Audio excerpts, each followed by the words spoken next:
भारत के विभाजन को हुए 78 साल हो गए हैं। पाकिस्तान का हैप्पी बर्थडे है। अमन की आशा वाले इसे हैप्पी बर्थडे बोलेंगे, लेकिन हम आपको वो 5 सीखें बताएंगे जो आपको याद रखनी है। और इसीलिए याद रखनी है क्योंकि आगे चलकर भारत का विभाजन होने से बचाया जा सकता है। पहली सीख मिलती है टू नेशन थ्योरी की गणित से। Two nation theory Mohammad Ali Jinnah से नहीं आई थी, यह आई थी इस्लाम से। साल 1876 में सैयद अहमद खान, जिन्होंने अलीगढ़ मुस्लिम यूनिवर्सिटी बनवाई थी, उनका ये मानना था कि हिंदू और मुस्लिम एक कौम नहीं बन सकते हैं। इससे भी 18 साल पहले 1854 में कार्ल मार्क्स ने ये लिखा था कि इस्लाम दुनिया को ईमान वालों और काफिरों में बांटता है और यही इस्लाम काफिर को दुश्मन मानता है। और आज भारत जैसे सेक्युलर देश में भी मुस्लिम्स को नॉन मुस्लिम से होने वाली दिक्कतों को आराम से देखा जा सकता है। दूसरी सीख है डरा हुआ मुसलमान यानी अगला पाकिस्तान। यानी आप अपने को विक्टिम दिखाकर अग्रेसिव हो जाते हैं। जिन्ना ने भी मुसलमानों को कांग्रेस का डर दिखाया था।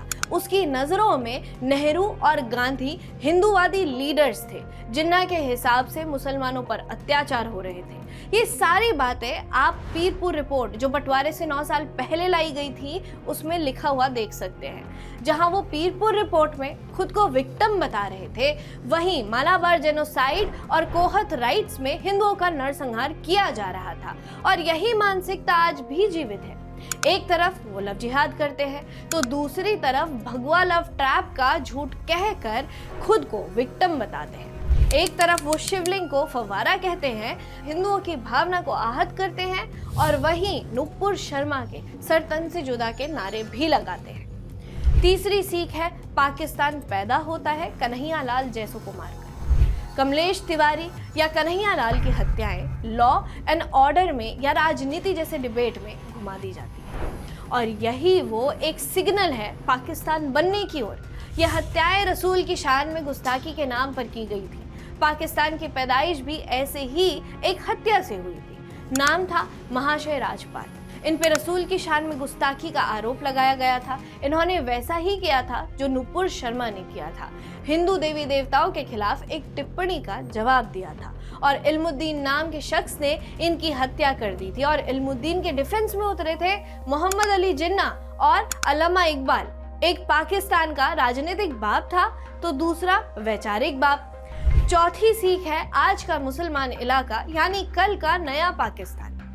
आप भी ऐसे सवाल पूछने पर मजबूर हो जाते होंगे कि रामनवमी पर हिंदुओं को मुस्लिम इलाकों से झांकी निकालने की क्या जरूरत थी, या फिर कांवड़ मुस्लिम इलाकों से जाते ही क्यों हैं। लेकिन इस सवाल के अंदर वो मानसिकता छुपी हुई है कि ये मानती है किसी जमीन के टुकड़े पर मुसलमान ज्यादा हो जाएं तो वहां दूसरे धर्म और रिवाज के लिए जगह ही नहीं रहती है।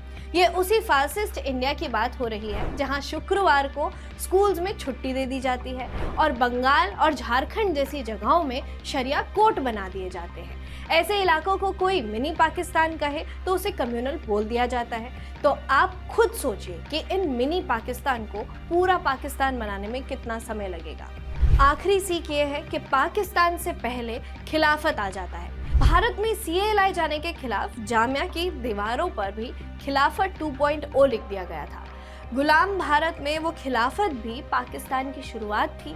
ये मांग तो तुर्की में खलीफा के समर्थन में शुरू हुई थी, लेकिन जल्द ही भारत में खिलाफत के समर्थकों का घिनौना चेहरा सामने आया। खिलाफत के नेताओं के संरक्षण में मालाबार में हिंदुओं का नरसंहार हुआ और फिर खिलाफत के कई बड़े नेता मुस्लिम लीग में शामिल हुए और फिर मुस्लिम लीग ने पाकिस्तान बनाया था। तो आज खिलाफत 2.0 बोलता है तो उसका लक्ष्य है पाकिस्तान 2.0। अगर हमने ये 5 सीखें नहीं सीखी तो भारत से कई पाकिस्तान निकलेंगे, जो कि आतंकी संगठन PFI का घोषित एजेंडा भी है। वो 2047 तक भारत को इस्लामी मुल्क बनाना चाहते हैं। देखते रहिए ऑप इंडिया।